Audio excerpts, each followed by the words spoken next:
ሰውን ዝም ካሉት ዝም ይላል። እኛ ግን ከማያገባን ጅል ሰው በሶስት ነገር ይታወቃል እንደነገርኳችሁ። በምን ቢባል የማያውቀውን በመናገሩ አንድ በእንጂ በማያገባው በመግባቱ፣ ሶስተኛውን ትዝሽ ላይ ነግራቸዋለሁ። ሶስተኛው ደግሞ ጅል ሰው እንደዚህ መርሳቱ ነው። ይኸውላችሁ በማያገባው በመግባቱ የማያውቀውን በመናገሩ ሞኝ ሰው በዚህ ይታወቃል። ስለዚህ እንደዚህ ሳይሉ ጆሮአችሁን ጠብቁት። አሁን ዛሬ የምሰጣችሁ አደራ በሞት ይዣችኋል። መርጣችሁ መስማት ልመዱ። በእውነቱ ማለት ነው ማንንም ሰው ሊሰሙ አይገባም። ጆሮን መጠበቅ። ጆሮን የጠበቀ ሰው በየቀኑ ድንግልናውን ጠብቆ እመቤታችን መስሎ ይኖራል። እሱ ለሱም በስርዓት የሚያበስል ምን ይልክለታል? ገብርኤልን ይልክለታል። ማለት ቸር መምህር ይልክለታል። እንደ ገብርኤል ያለ በስርዓት የሚይዝ የማያስጨንቅ የማያስተክዝ በጎችን ቆዳቸውን በልቶ ቆዳቸውን ሽጦ ጸጉራቸውን መልጦ ሸልጦ ጉኒን አድርጎ ለብሶ ቆዳውን ሽጦ ብር አድርጎ ስጋውን ቆርጥሞ መረቁን ጠጥቶ የበጎች ስብራት የማያሳዝነው ያይደለ ቸር መምህር እንደ ገብርኤል ያለ የሚያበስል ይልክለታል። ተመልከቱ። አልህምትን እየተረከቡ በውስተ ጎል ብሎ የለ ዕንባቆም በመጨረሻው ዘመን በሬዎች ከበረት አይገኙም ይላል። በመጨረሻው ዘመን በሬዎች ከበረት አይገኙም። በረት የእናንተ ልብ ነው። በሬ መምህር ነው። በሬ ሳር ይበላና ፍግ ይጥላል ከበረቱ፣ በረቱም ያፈራል። በሬ ግን ሳይበላ አይጥልም፣ መምህርም ሳይማር አያስተምርም። ይኸውላችሁ በረቱም ፍግ ካልተጣለበት በሬ ካላደረበት አያፈራም። የክርስቲያን ልብም መምህራን የቃል እግዚአብሔር ፍግ ካልጣሉበት አያፈራም። በመጨረሻው ዘመን በሬዎች ከበረት አይገኙም ያለው ዕንባቆም ትንቢተ ዕንባቆም ላይ ምን ማለት መሰላችሁ? በመጨረሻው ዘመን መምህራን ከመምህርነት ማዕረግ ጎለው ይገኛሉ። በሌላ በኩል ደግሞ በመጨረሻው ዘመን ከምዕመናን ልብ የመምህራን ፍቅር አይገኝም፣ ስልቹዎች ይሆናሉ። የወደዱትን የሚሰሙ እንጂ የሚያስፈልጋቸውን የሚሰሙ አይሆኑም ይላል። እንደዚህ ይሆናሉ ሲል ዋሊምትን ተመልከቱ። በጎችም ምን አሉ ይላል ተመልከቱ። አባግኒ ታብሉ እመብል፣ በጎችም አንበላም ይላሉ። እምተበሎ ይላል ደግሞ አንበላም ይላሉ። እመብል አንበላም ይላሉ። እምተበሎ አንበላም ይላሉ። በጎችም አንበላም ይላሉ። ስጋውን ደሙን አንቀበልም ይላሉ። አንጸልይም ይላሉ። አንጾምም ይላሉ። አንሰግድም ይላሉ።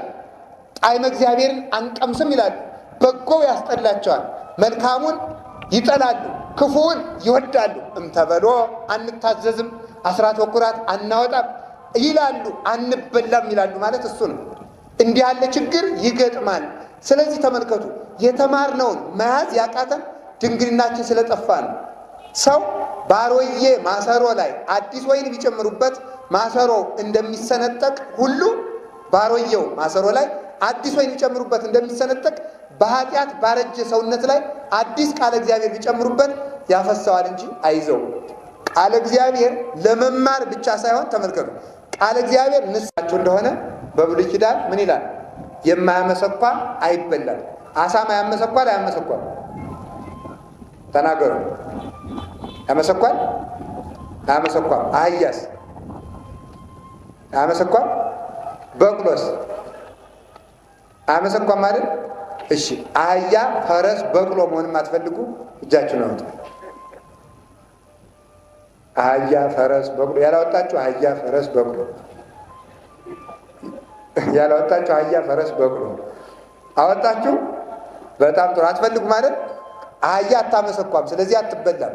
አለማመስኳት ማለት የተማረውን ቀለም የማያመሰኳ አይበላም ማለት የተማረውን በተግባር ከልሶ ሌሊት አሰላስሎ ተመልከቱ።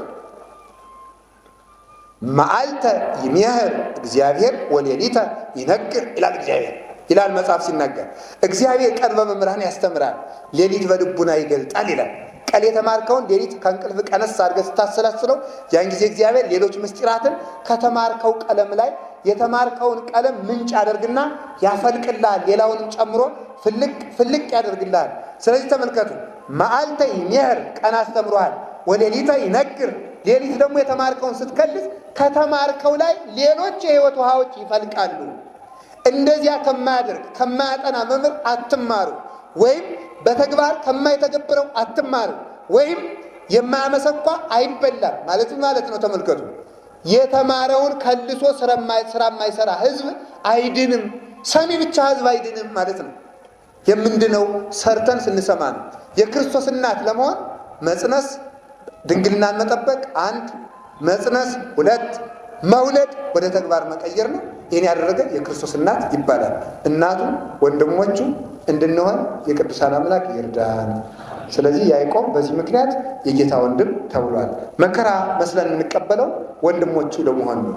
አሁን ከሌላ እምነት የምንለይበት ምክንያት ይሄ ነው። በክርስትና ስም ተቋቁመው ከክርስቶስ እቅፍ የወጡት ልዩነታቸው የሆኑ አባቱን አባት ቢያደርጉም እናቱ እናታቸው አይደሉም።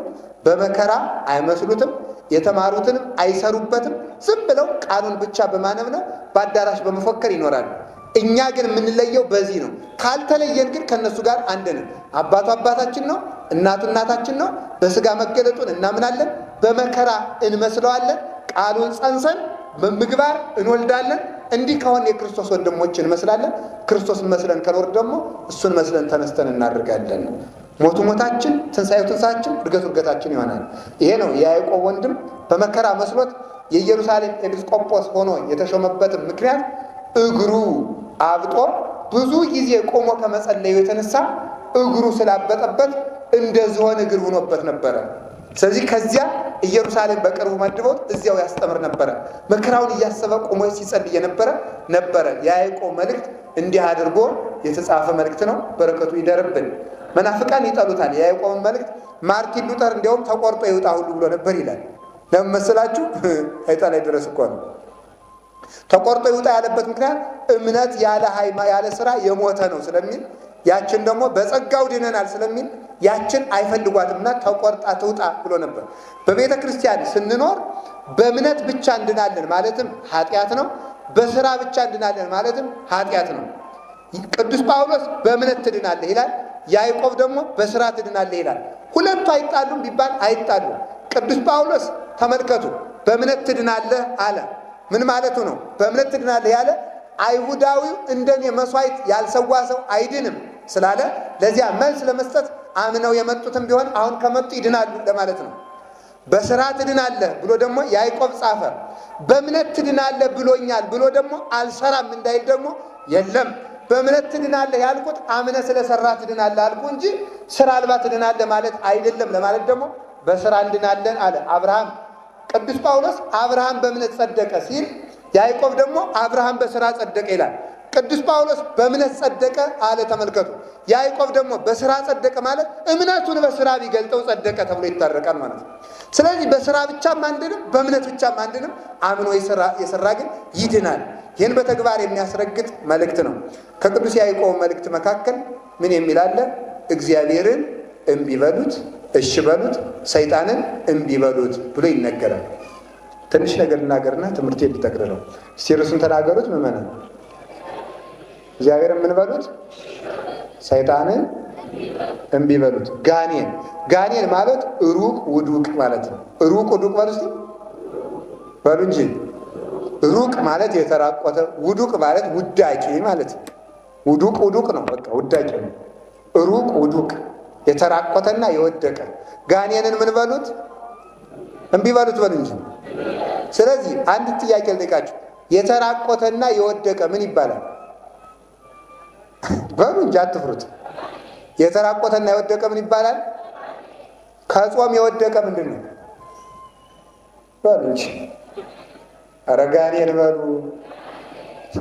ከጸሎት የወደቀ ምንድን ነው? ከንጽህና የወደቀ ምንድን ነው? ከቅዳሴ የወደቀ ምንድን ነው? ከፍቅር የወደቀ ምንድን ነው? ጋኔን በሉ እንግዲህ እንዳሻችሁ። ከየዋሃት የወደቀ ምንድን ነው? በሉ አይዟችሁ። ከምጽዋት የወደቀ፣ ከትዳር የወደቀ፣ ከምንኩስና የወደቀ፣ ከአንድነት የወደቀ፣ ከእውቀት የወደቀ፣ ከቅድስና የወደቀ ጋኔን።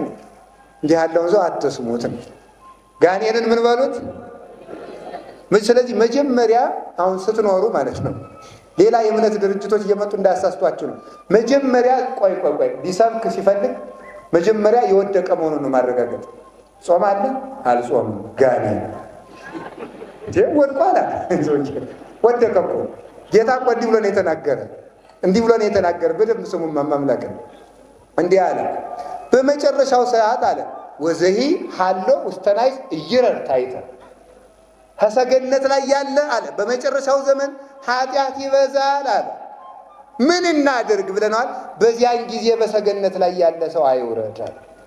ከጸሎት ሰገነት፣ ከጾም ሰገነት፣ ከንጽህና ሰገነት፣ ከአንድነት ሰገነት ወርዶ ዘረኛ የሆነ ከንጽህና ወርዶ ዘማዊ የሆነ ትዳሩን በትኖ አውደልዳይ የሆነ ከቁርባን ወርዶ ጫት የሚቀው ጋኔን ነው።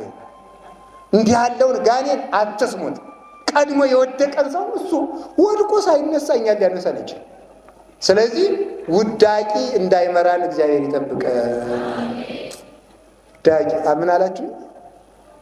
አቤት ጋኔን እንዳይመራን እግዚአብሔር ይጠብቀ። አንዱ እሱ ነው። ስለዚህ ሰዎች ጋኔን ከሆኑ ወድቀዋል ብሎ መወሰን ነው። ጋኔንን እምቢ በሉት። ሩቅ ከክርስቶስ ከክርስትና የተቆራቆተ ልጅነቱ የተለየው ሀብተ መንፈስ ቅዱስ የተለየው ቀሊል ልብ ያለው ችኩል የሆነ የሚጎመጅ የሚስገበገብ ክፉ የሆነ የተራቆተ ነው። ጸጋ እግዚአብሔር በአፉ በአንደበቱ በሰውነቱ የሌለበት ቅባ መንፈስ ቅዱስ ያላደረበት እንዲህ ያለውን እምቢ በሉት ብሎ ይነገራል። ጋኔንን እምቢ በሉት። እሺ ከላይ ሊጀምር ጋኔንን እምቢ በሉት። ኧረ በሉ ጎበዝ። አቤት ጋኔንን መቼ እምቢ ብለን መቼ እምቢ ማለት እንደሚገባ ብቻ 1 2 3 ብዬ ትንሽ ልጠቁማችሁ። ጋኔን መቼ እምቢ እንደምለው ታውቃላችሁ? እግዚአብሔር የለም ሲል። እስቲ እግዚአብሔር የለም ብዙ እሱ እናላችሁኝ። እግዚአብሔር የለም ሲል ምን እንበለው? እምቢ በሉ እንጂ። ቅዱሳን መላእክትን ምንድን ነው ያላቸው? ፈጣሪ የለም እኔ ፈጣሪያችሁ ነኝ አለ። እነ ቅዱስ ገብርኤል እምቢ ያሉ፣ እሺ ያሉት ወደቁ። በዚህ ሰዓት እግዚአብሔር የለም የሚል በልቡናችሁ ይዘራል። እውነት ሃይማኖታችን ትክክል ከሆነ ይሄ ሁሉ መከራ ሲደርስ የት ሄዶ ነው ያስብልባቸዋል። አባታችን የአቡነ ተክለ ሃይማኖት አባት ቅዱስ ጸጋ ዘአብ ሞተ ለሚ መጥቶ ሲማርከው እየሮጠ ወታደሮች ሲያባረሩት ባህር ውስጥ ገባ። ኋላ ቅዱስ ሚካኤል ደና ባህር ውስጥ ገፍ አደረገው። ቅዱስ ሚካኤል እውነት ካለ እስካሁን የት ደነው አለ። ባልኖርማ እኮ ጠፍተህ ነበረ ስላለው እኮ ነው የኖርከው አሁን ራሱ እና ከውስጥ እንድትገባ ደግሞ ያደረግኩ አለ። ከውስጥ እንድትገባ ያደረግኩ አዳሪ ከውጭማ ባድ ኑሮ አይደነቅም ነበር። ከገብተህ ሳላሰጥም ስቀር ግን እንዴት ያለ ወዳጅ ያለው ተብሎ እንዲደነቅ ነው። ፍቅሬም እንዲደነቅ ኃይሌም እንዲደነቅ ነው ብሎ ተናገረ። ስለዚህ ተመልከቱ፣ እግዚአብሔር የለም ማስባል ትቶይ ነው ማስባል የሰይጣን አንዱ ተንኮሉ ስለሆነ እምቢ በሉት። እግዚአብሔር አለ።